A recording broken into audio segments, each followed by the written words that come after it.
뭐 이것부터 여쭤보겠습니다. 조이대 파문 어떻게 보고 계세요?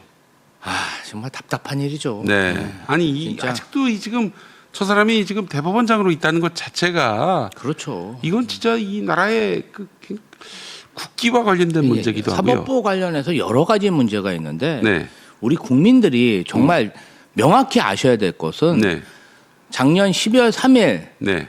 불법 계엄 네. 내란이 일어났을 때 음. 조희대 대법원장은 그 당시에 어떠한 입장도 내지 않았습니다.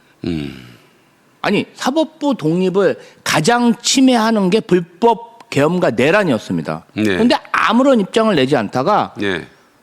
그 다음날 출근하면서 계엄이 절차대로 진행됐는지 한번 따져봐야 된다.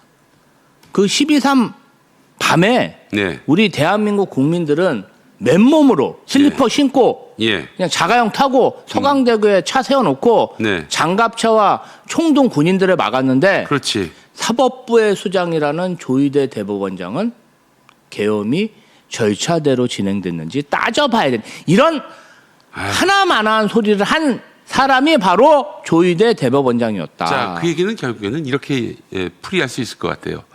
윤석열이가 내란을 일으켰지만 이 절차나 과정을 법적으로 검토해서 무죄로 만들어주고 싶다. 난 이렇게 들리거든요. 저는 참 그때 네.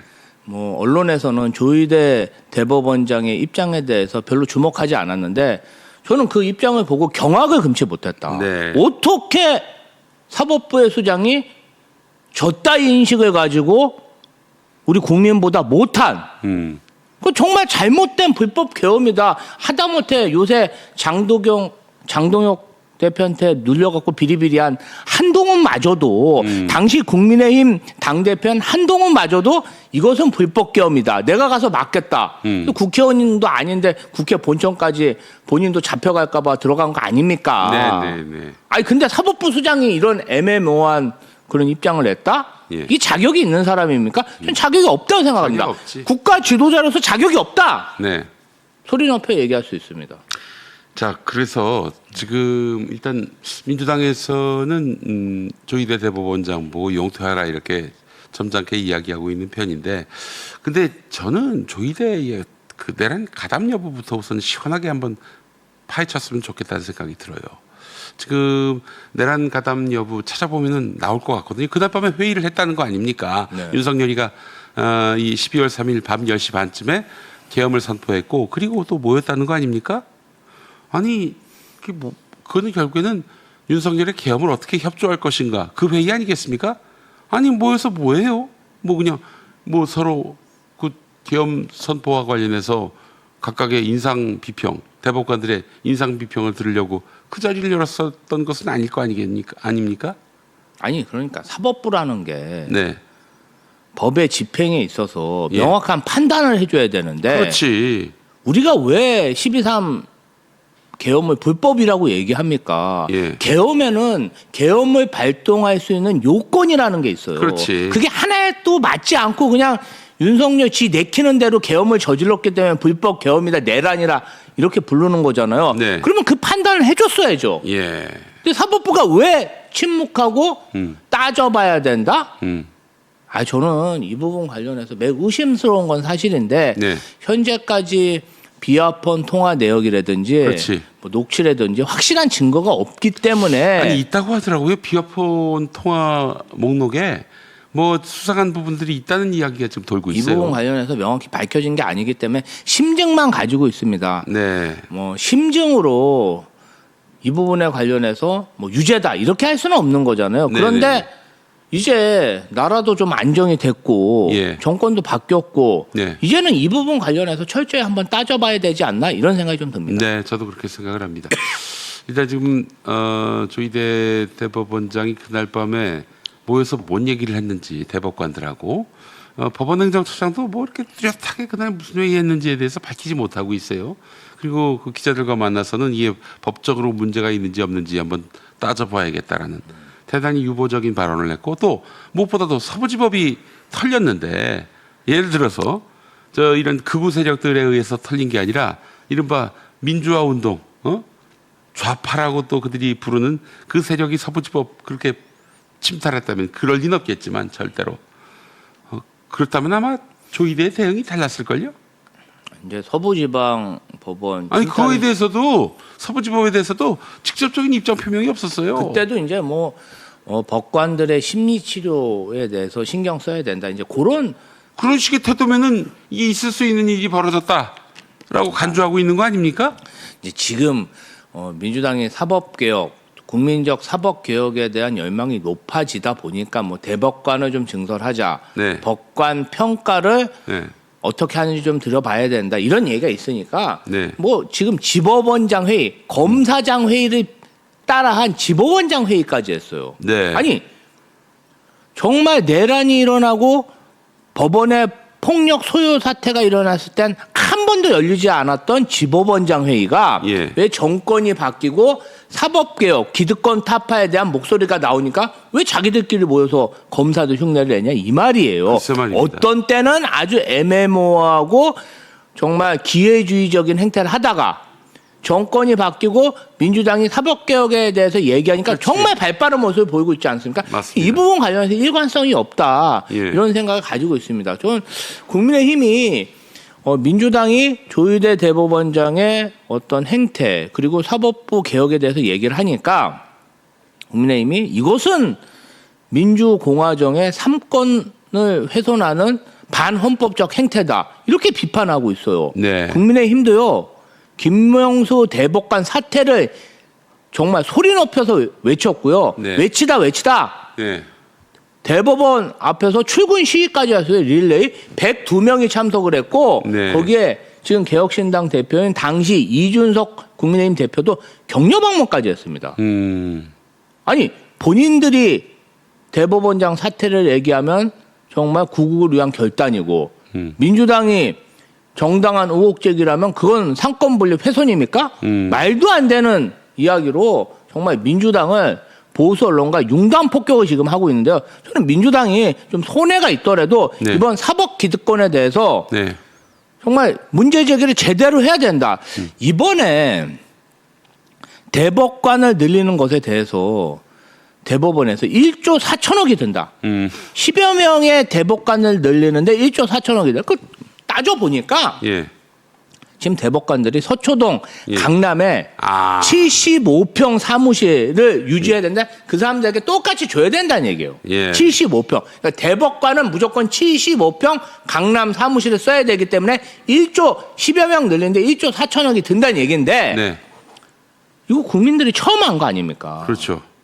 강남 아파트가 75평이 한 100억 정도 해요. 예. 그러면 이 우리나라 법관들은 강남에서 100억짜리 75평 사무실에서 근무해야 되고 대부분 사는 곳도 정말 100억은 안 되겠지만 5, 60억 대는 강남 아파트를 소유하고 있지 않겠습니까? 네네. 그러니까 이 강남 기득권의 정말 원천은 이 대법원과 검찰이라는 게 이번에 그 대법원의 답변으로 밝혀졌어요. 네. 그 사람들은 강남 75평 사무실을 써야 되고 강남 아파트 살아야 됩니까? 네. 저는 이번 기회에 대법원도 뭐 정말 세종으로 옮긴다든지 뭐 대구로 옮겨야 된다 발의한 사람도 있어요.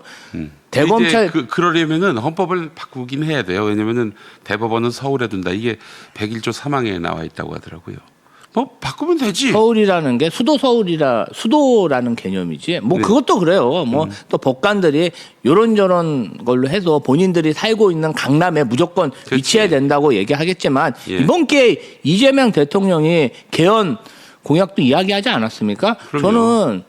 저는 대법원과 대검찰청 지방으로 옮기고 그 자리는 허물지 말고 그대로 우리 대한민국 신혼부부나 네. 또 청년 임대주택으로 장기 청년주택으로 임대를 했으면 그렇지. 좋겠습니다.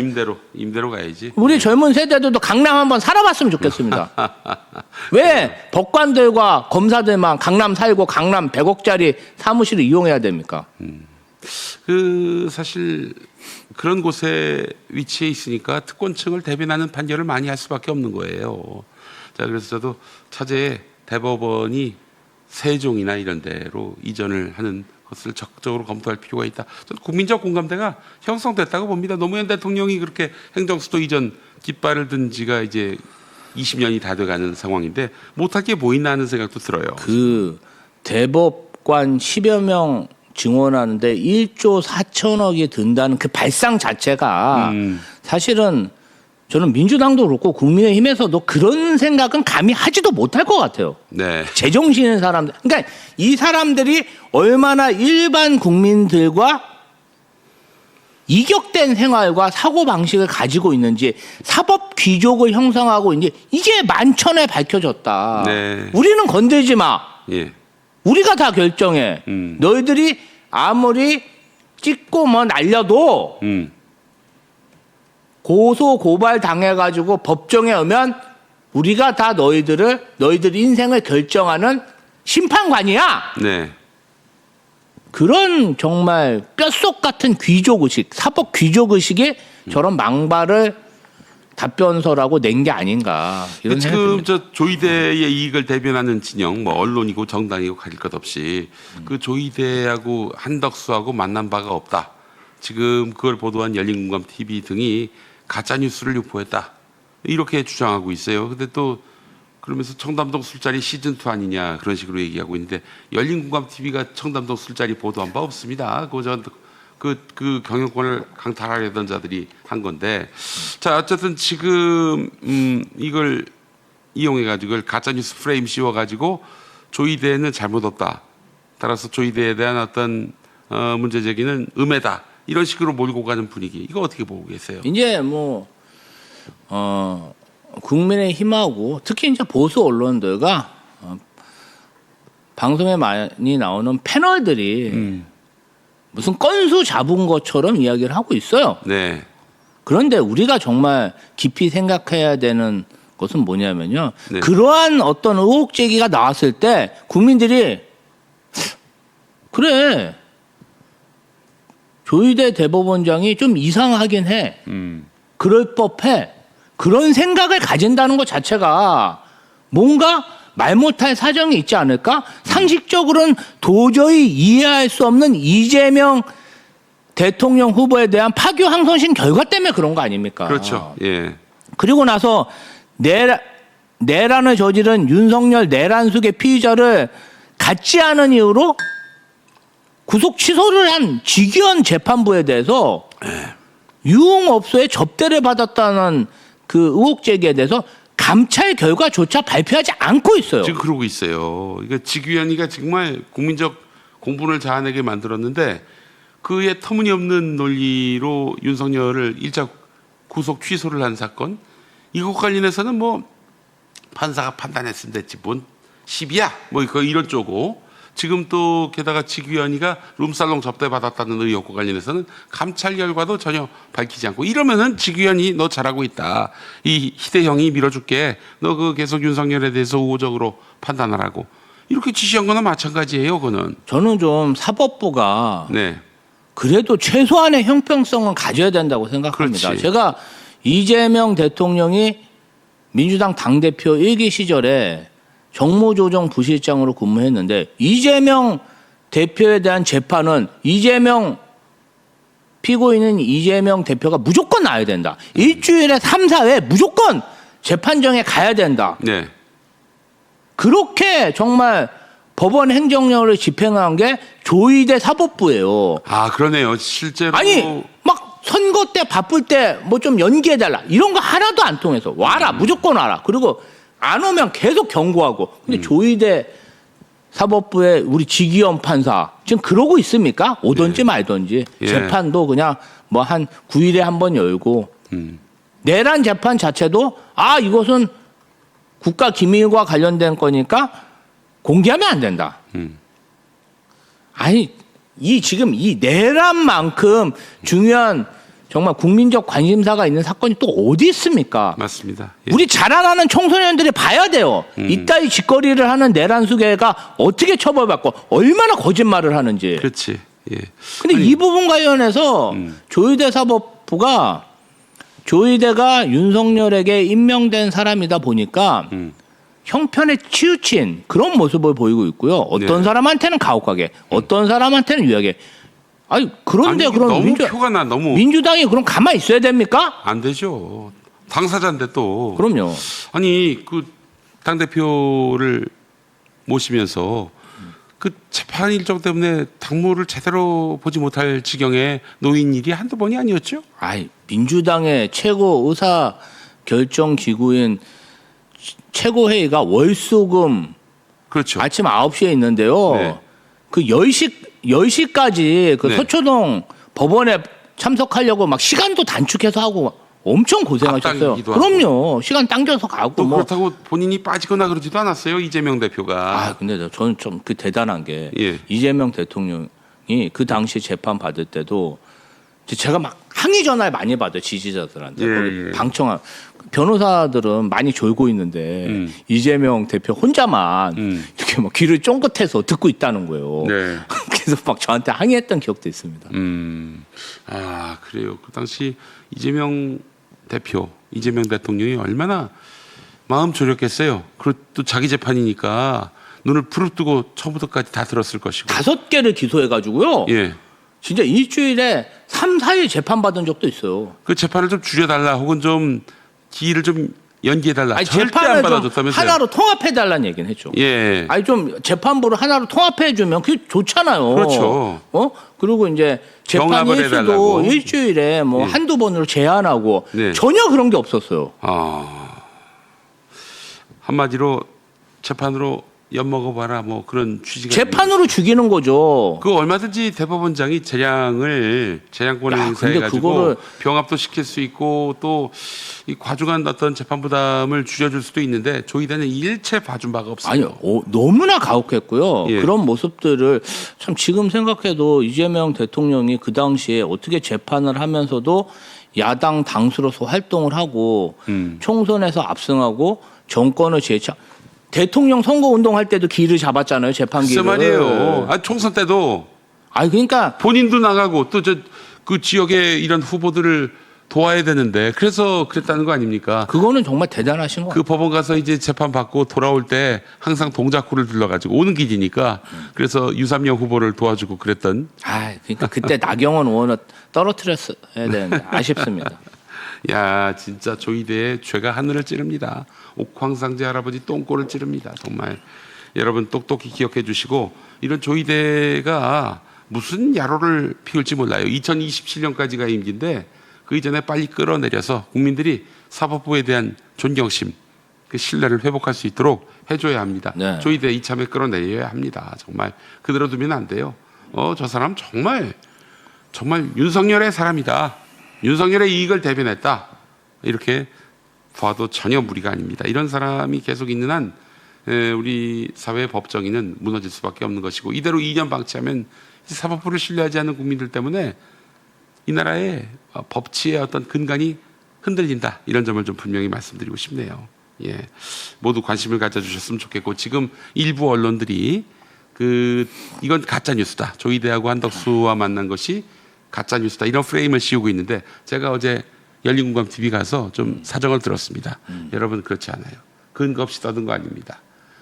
물론 최종적인 사실 여부는 가려질 필요가 있겠습니다만은 적어도 제보받은 것들이 간단치가 않습니다. 그냥 어디 지나가는 장사미사한테 제보받은 게 아니라 저 사람이 얘기한 거라면 이거 사실일 수도 있겠는데 할 만한 사안입니다. 이게. 그렇기 때문에 절대 이 프레임에 넘어가지 마시고 가짜뉴스 프레임 떨쳐내 주시면 감사하겠습니다. 예. 자, 김지호 더불어민주당 대변인과 함께하고 있는데 말이죠. 자, 권성동 구속됐습니다. 네. 야당을 말살하는 것이다 이렇게 주장하고 있는데 어떻게 보십니까? 야당 말살은 진정한 야당 말살은 이재명 대표 괴롭히는 거 그거 아니었습니까? 말살을 하려다가 자기들이 말살 당하고 자기가 말살 당했어요. 근데 이제 장동혁 국민의힘 대표가 지금은 야당인 게 죄인인 시대다 네. 이렇게 얘기했는데요. 야당이라서 죄인이 된 게 아니라 관봉권을 넙죽 받았기 때문에 죄인이 된 거죠. 그렇지. 입은 삐뚤어져도 말은 똑바로 해야지. 네. 어떻게 관봉권을 그냥 몇 억씩 받은 사람을 비호할 수 있습니까? 이게 말이 됩니까? 부패 혐의자에 대해서? 그럼요. 아니 그뿐 아니에요. 금거북이 받고 명품 목걸이 받고 네.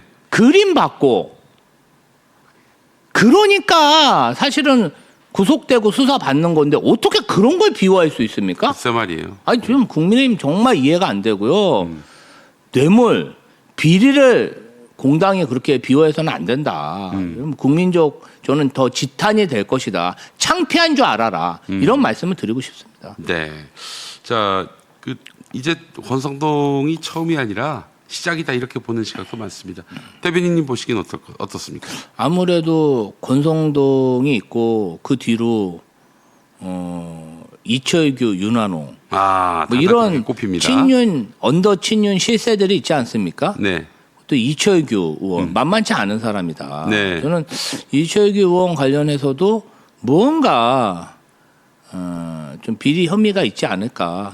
특검 조사가 있어야 되지만 좀 있을 거라 거의 생각하고요. 윤석열 김건희의 해결사 노릇을 했던 사람이 이철규 아닙니까? 그렇죠. 그리고 예. 이제 어제 특검에서 국민의힘 압수수색하면서 10만 명 정도 되는 통일교 신도로 보이는 국민의힘 당원 명부를 가져갔다고 하더라고요. 네네. 이 부분 관련해서도 참 진짜 전 설마 했는데 네. 진짜네요. 야 진짜 이게 정치와 종교는 분리되어야 되는데 실제로 정말 그런 정황이 나오다 보니까 경악을 했습니다. 경악을. 그러니까 예. 이게 뭐 국민의힘이 공당이 아니라 통일교의 어떤 사당이지 않았나 이런 생각도 들고 이 부분 관련해서 우리 특검이 김건희 특검이 아주 잘하고 있다 이런 생각이 듭니다. 네. 자, 일단은 지금 국민의힘의 걱정은 이러다가 정당 해산 그 심판까지 가는 것 아닌가. 절대 유리할 수가 없거든요. 그 지금 당장 추경호도 피의자 신분이 됐고요. 추경호가 윤석열과 작당해서 계엄 해제 투표를 저지했다면 내란에 가담한 것이 됩니다. 내란 추경 임무 종사가 되는 거고 당 원내대표가 그러했다면 이건 당이 해산되는 게 너무나 당연한 수순인 거예요. 그래서인지 요즘 부쩍 보수 교회와의 스킨십을 늘리고 있습니다. 보수 교회와 스킨십을 늘려서 보수 교회로 하여금 그 야당 말살하지 말라 이런 목소리를 내게 만들고 그런 압력을 행사해서 결국에는 뭐 특검이라든지 더 나아가서 이재명 정부가 감히 종교계에 대해서는 손을 못 대게끔 하려 하지 않을까. 근데 이재명 대통령과 가까이 또 정치를 하셨던 분으로서 이재명 대통령이 이런 압박에 굴하는 분입니까? 아니 이제 수사는 네. 독립적인 특검이 하는 거기 때문에 네. 이재명 정부나 민주당하고 상관이 없어요. 상관이 없지만 네. 이재명 대통령과 민주당을 향해서 계속 압박을 가하는 아니 거죠. 그런 얘기 아무리 해봐야 소용이 없어. 소용이 없어. 왜냐하면 특검은 독립된 기관이라 예. 그럼 뭐 검사들도 네. 다 파견 나오고 수사관들도 파견 나서 수사하고 있는데 그 사람들이 뭐 민주당 정부나 이재명 정부에서 인사한 게 아니잖아요. 예, 그렇죠. 그 관련이 없고 본인들이 굉장히 헛물 켜는 거다. 그리고 기독교계도 지금 윤석열 내란숙의 피의자와 그 관련된 사람들의 행태를 한번 보세요. 네. 가장 최측근이라고 할 수 있는 건진 법사 같은 경우는 일본 태양신 아미테라스를 믿는 그렇지. 법당까지 차려놓고 예. 지금 종교 행위를 하고 있고 지금 통일교 보세요. 통일교 10만 명 상당의 통일교 신자들이 또 국민의힘에 가입하고 있고 그다음에 또 신천지도 의혹이 홍준표 전 대구시장에 의해서 제기됐죠. 네. 근데 사실은 좀 기독교계가 이런 종교들을 별로 좋아하지 않지 않나요? 당연하죠. 근데 왜 같이 이렇게 국민의힘과 윤석열이라는 연결고리로 하나로 묶여가지고 하나같이 행동하는지 저는 좀 잘 이해할 수가 없어요. 제가 사실 그 부분에 있어서 문제 의식이 많은 편인데 예전에 노무현 정부 때 사학법 개정, 그러니까 말하자면 기존 사학에 이제 개방형 이사를 넣어서 공익 임무를 잘 수행하고 있는지 혹은 투명하게 운영되고 있는지를 알아보기 위해서 이제 말하자면 개방형 이사를 그 사학재단에다 집어넣는 그런 방안을 추진했더니 종교 사학에 대한 탄압이다. 종교 교육을 못하게 하려는 수작이다. 이러면서 말도 안 되는 특집을 제기했는데 놀라운 게 뭐냐면은 그렇게 타종교에 대해서 배타적인 개신교 보수 개신교도 사학이 많잖아요. 그 보수 개신교가 천주교, 불교와 같이 손을 잡는 거예요. 뭐야 이게 도대체. 타종교는 벌레 보듯이 보는 인간들이 이 부분 이권에 있어서는 야 적이 어딨냐 동지다 이랬단 말이죠. 그러니까 그들의 정치적 목적 윤석열 당선 이것이 가능하다면 통일교 신천지와도 손잡을 수 있다는 자들이 바로 저자들입니다. 그래놓고는 입구에다 신천지 출입금지 이걸 갖다 붙이고 있어요. 이런 표리부동한 이중인격자들. 아이고. 하여튼 저는 우리 이재명 정부와 민주당에게 바라는 거는 이런 종교계, 썩어빠진 종교계가 아무리 압박을 행사한들 흔들리지 말아야 합니다. 이거 중요한 개혁이에요. 예, 저 진짜 타협하는 순간 가만 안 있습니다. 제가 진짜 헐크가 될 수가 있어요. 기본적으로. 이때 한번 크게 화를 한번 내셨잖아요. 네네네. 그래서 민주당은 좀 그 부분 관련해서 예. 김용민 목사님 이야기를 경청하고 있습니다. 아유, 야, 아니 뭐 김용민이가 뭐라고? 근데 중요한 건 이건 김용민이가 아니라 우리 시민들의 입장이에요. 이제 시민들은 이런 부당한 종교 권력에도 당당히 맞설 줄 아는 그런 더불어민주당과 이재명 정부가 되기를 간절히 바라고 있습니다. 예, 하여튼 뭐 수고를 많이 해주셔서 너무 감사하고. 저야 항상 김용민 목사 편입니다. 아니 송원석이가 정청래 대표 등일 이제 뭐 수거 대상이 돼가지고 살해당할 수도 있었는데 노상원 수첩에 따르면 그걸 두고 그때 그렇게 수거됐으면 좋았을 뻔했다 이런 식으로 얘기한 거 아니에요? 그랬더니 사과는 아니고 슬쩍 유감 표시를 한 것 같습니다. 이거 이대로 넘어갈 일입니까? 아유, 저는 그 송원석 원내대표의 속마음이 계엄이 성공해서 너희들은 다 죽었으면 좋겠다. 그 이 얘기죠, 속마음이 사실. 나온 거잖아요. 네, 그럼요. 정말 국회의원으로서 자격도 없고 뭐 그래. 이 사람은 그 국민의힘 당직자들이 자기 의전 안 해준다고 자기 자리 안 맡아준다고 조인트를 깠어요 또. 정강이 걷어차고 다닌 사람이니까 오죽하겠습니다마는 정말 기본이 안 된 사람이 국민의힘의 원내대표를 하고 있다. 그리고 또 윤 어게인 세력이잖아요. 그렇죠. 친윤이고. 예. 근데 이 부분 관련해서는 이렇게 어물쩍 넘어갈 게 아니라 정말 끝까지 민주당에서 문제 제기를 해서 네. 이러한 썩어빠진 생각을 가진 사람들을 발본색원해야 된다. 또 송원석과 같은 생각을 가지고 있는 국민의힘들이 다수일 거잖아요. 또 그런 사람들이 12.3 내란의 밤날 계엄군이 무서워서 국회에 못 들어오고 도망간 사람도 있고 그렇죠. 윤석열 내란 수계의 계엄이 성공할 수 있도록 계엄 해제 결의안에 대해서 일부러 참여를 안 한 사람도 있을 겁니다. 네. 특검이 이 부분 관련해서 추경호를 얼른 수사해가지고 정말 명명백백히 밝혔으면 좋겠고 사법부의 결정이 나면 그때 민주당이 행동해도 늦지 않다. 네. 그리고 그때는 정말 사법부의 준엄한 판결이 있으면 이재명 정부에서도 만약에 반국가 세력이 공당으로 국가 보조금을 받는 그런 행태를 좌시할 수 없는 거 아니겠습니까? 그럼요. 예. 저는 이재명 정부에서도 사법부의 판결이 있으면 즉시 행동할 거라 확신합니다. 예.